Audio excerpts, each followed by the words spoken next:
سورۃ الرحمن کی آیت نمبر 5۔ الحمدللہ وکفی وسلام علی عبادہ الذین اصطفی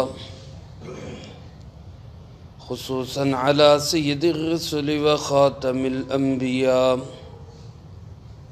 وعلی آلہ واصحابہ الاتقیاء۔ اما بعد فاعوذ باللہ من الشیطان الرجیم بسم اللہ الرحمن الرحیم۔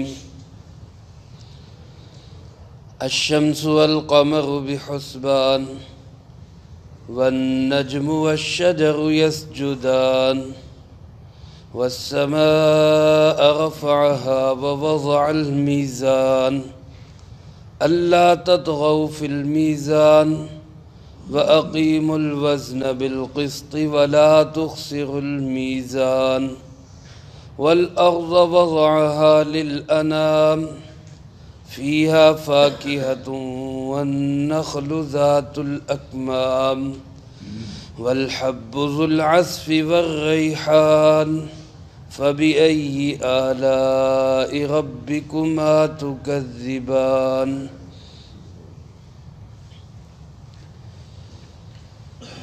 ان آیات مبارکہ میں اللہ رب العالمین نے اپنی نعمتوں میں سے چند ایک کا ذکر کیا ہے۔ کچھ نعمتیں علویات ہیں، یعنی اوپر کی چیزیں ہیں۔ کچھ نعمتیں سفلیات ہیں، یعنی نیچے کی چیزیں ہیں، کچھ آسمان کی طرف کی اور کچھ زمین کی طرف کی۔ سورۃ الرحمن میں اللہ رب العالمین نے ایسے ہی اپنی نعمتوں کا ذکر کر کے بار بار یہ بات پوچھی ہے انسانوں سے اور جنات سے۔ فَبِأَيِّ آلَاءِ رَبِّكُمَا تُكَذِّبَانِ، تم اپنے رب کی کن کن نعمتوں کو جھٹلاؤ گے۔ انعامات خداوندی ہمارے اوپر ہر وقت ہر دم موسلا دھار بارش کی طرح برس رہے۔ کچھ نشانیاں اور نعمتیں ایسی ہیں جن کو کوئی بھی انسان جھٹلا نہیں سکتا، جیسا کہ اللہ رب العالمین نے ارشاد فرمایا الشمس والقمر بحسبان، سورج اور چاند یہ دونوں چل رہے ہیں ایک حساب کے ساتھ۔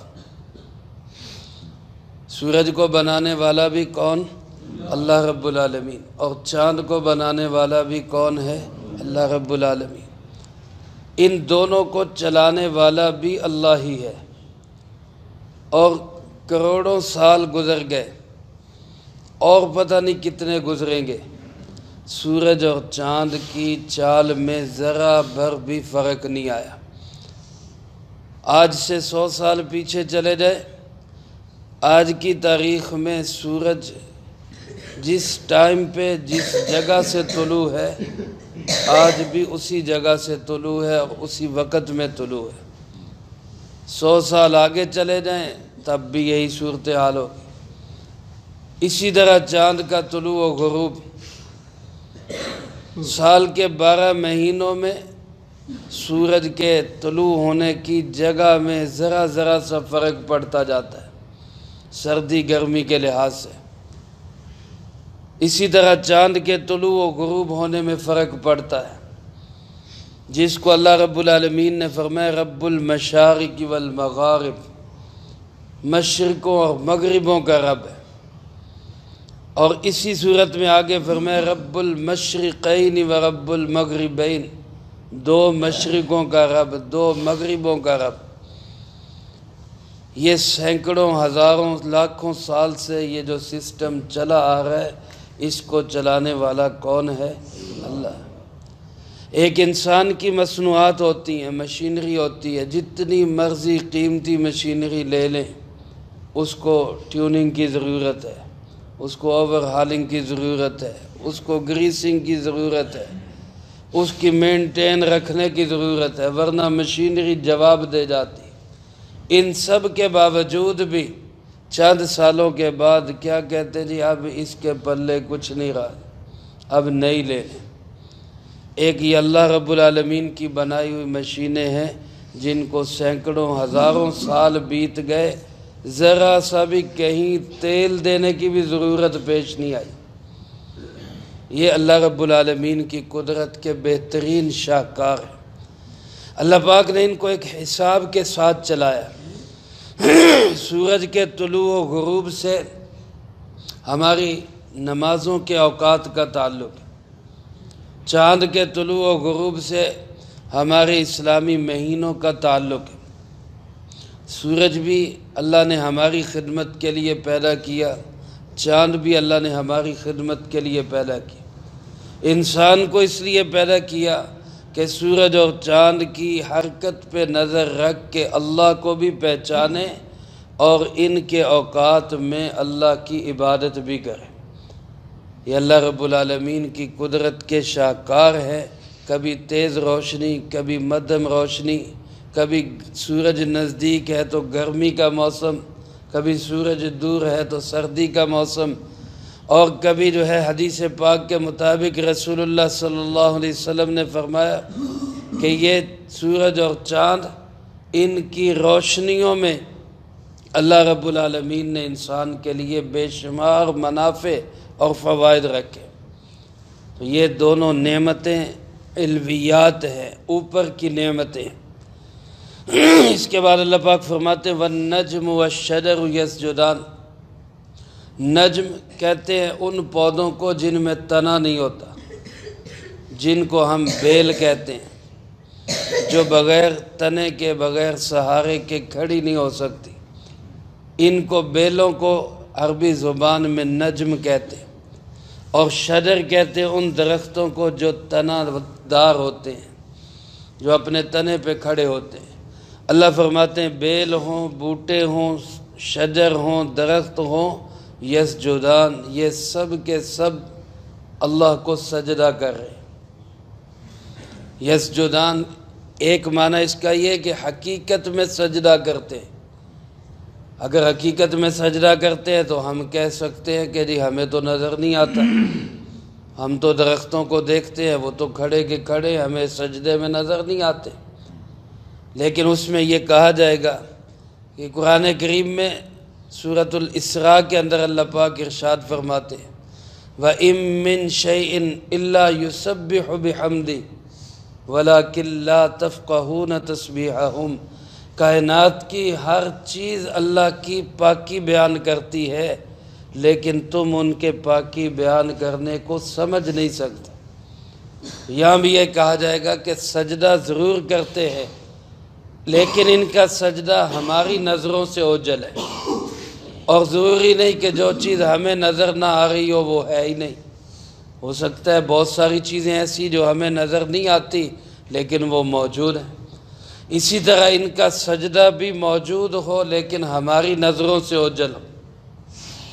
یا بعض علماء نے لکھا کہ ان کا سجدہ کرنے کا مطلب یہ کہ اللہ پاک نے ان کو جس کام میں لگایا ہے یہ وہ کام پوری طرح 100% ادا کر رہے ہیں۔ سجدے کا معنی اطاعت، فرما برداری، کہ بیل بوٹے بھی اللہ کی اطاعت و فرما برداری کر رہے، درخت بھی اللہ کی اطاعت و فرما برداری کر رہے۔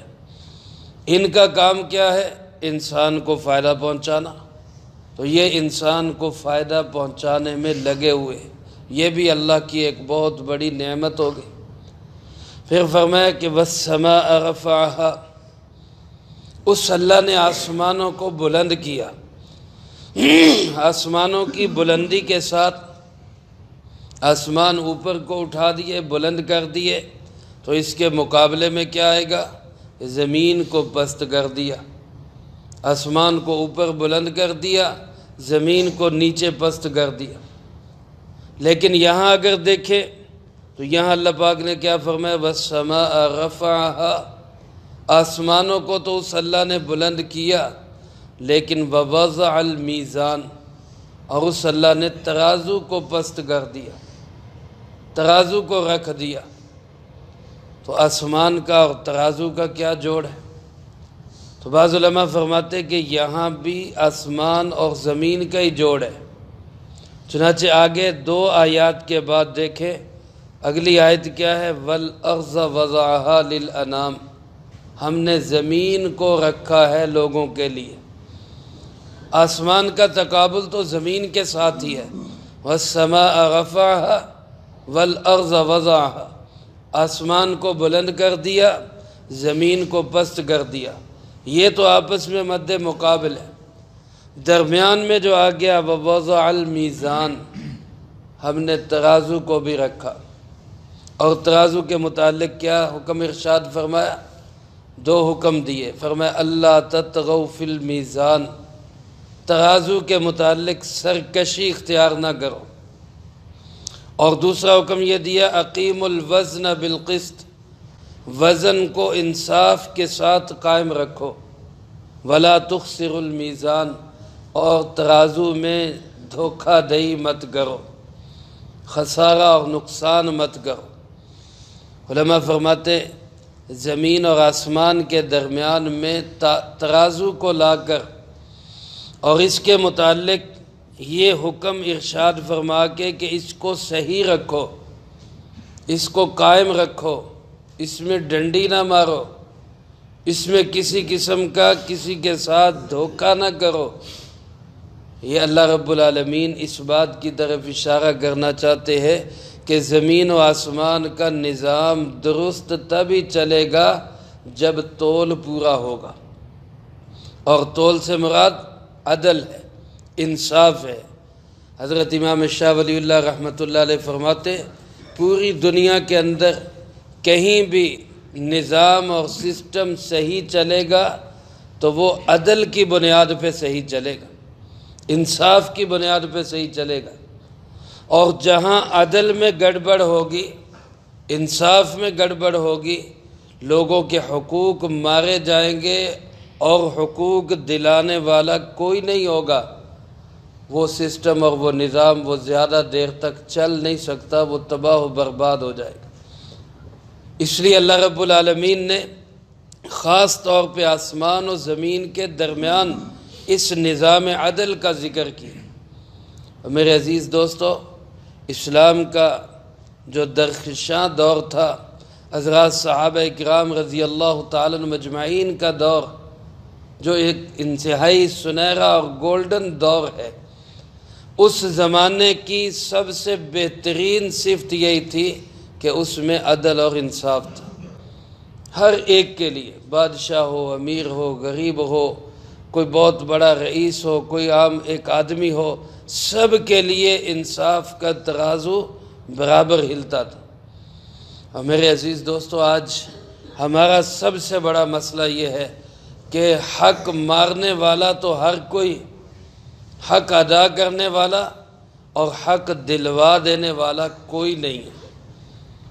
عدالتوں میں جاتے ہیں تو وہاں بھی ہمیں انصاف نہیں ملتا، وہاں بھی اتنی لمبی لمبی، وہ کیا کسی نے کہا کہ پاکستان کی عدالتوں سے کسی کو مسئلہ حل کروانے کے لیے نوح علیہ السلام والی عمر چاہیے، ایوب علیہ السلام والا صبر چاہیے، اور قارون جتنا بڑا خزانہ چاہیے، پھر جا کے کہیں اس کا کیس حل ہو سکتا ہے۔ میرے عزیز دوستو، یہ عدالتی نظام کا انتہائی خراب ہو جانا یہ سسٹم کی بربادی کی بنیاد ہوتی ہے۔ اس لیے اللہ پاک نے درمیان میں ترازو کی عظمت کا ذکر کیا، فرمایا آسمان کو بلند کیا، زمین کو پست کیا، آسمان کی چھت بنا دی، زمین کا فرش بنا دیا، درمیان میں نظام کو صحیح چلانے کے لیے اللہ نے ترازو رکھ دی۔ اس ترازو سے مراد یہ 2 پلوں والی تکڑی نہیں ہے، بلکہ ترازو سے مراد ہر ایک کا حق ادا کرنا ہے۔ میرے ماں باپ کا میرے اوپر حق ہے، میں وہ ادا کروں، میری اولاد کا، میری بیوی کا میرے اوپر حق ہے، میں وہ ادا کروں، بیوی سوچے میرے خامند کا، بچوں کا حق ہے، میں وہ ادا کروں، پڑوسی کا حق ادا کر رہا ہوں، دکاندار، خریدار کا حق ادا کر رہا ہو، خریدار دکاندار کا حق ادا کر رہا ہو، لینے کے لیے بھی وہی ترازو ہو اور دینے کے لیے بھی وہی ترازو ہو، اور جھکتا تولے۔ رسول اللہ صلی اللہ علیہ وسلم بازار میں تشریف لے گئے اور آپ نے تاجروں کو مخاطب کر کے کیا فرمایا؟ زن ورجح، وزن پورا رکھو بلکہ جھکتا تولو۔ یہ حقوق کی ادائیگی ہے۔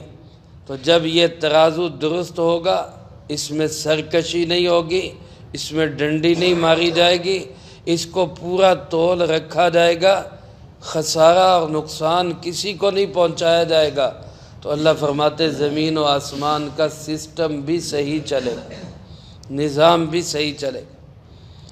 آج ہم یورپ اور مغرب کی جو مثالیں دیتے ہیں اور باندروں کی طرح ان کی بود و باش اور ان کے رہن سہن کی تو نقالی کرتے ہیں، لیکن وہاں جو نظام عدل اور انصاف ہے سب کے لیے یکساں، اس کی نقالی کرنے کی ہم کوشش نہیں کرتے۔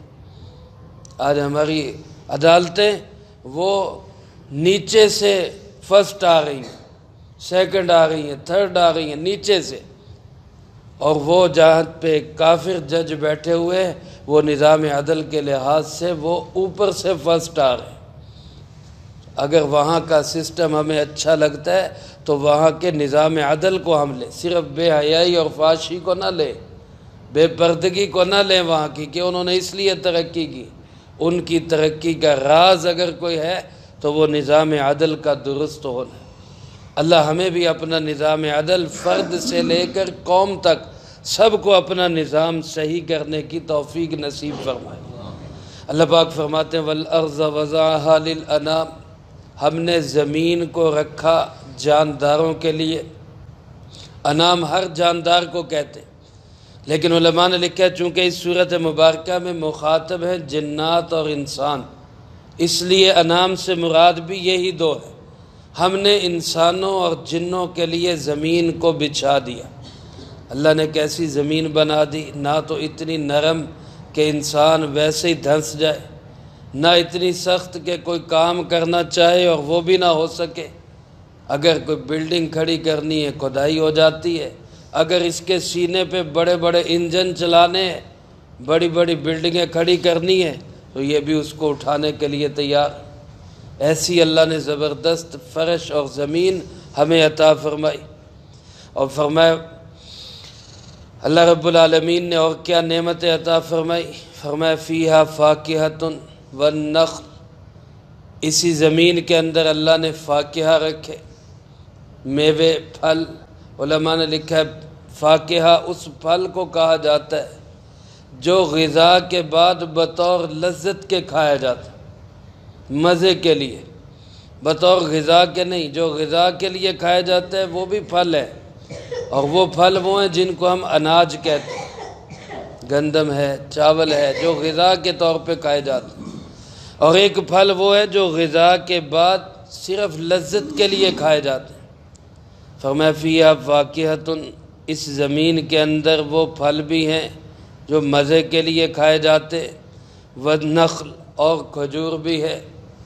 کھجور بڑا مفید پھل اور میوہ ہے، اس لیے قرآن کریم میں کھجور کا الگ ذکر کیا گیا، اور فرمایا کھجور بھی ایسی ذات الاکمام جو غلافوں میں چھپی ہوئی۔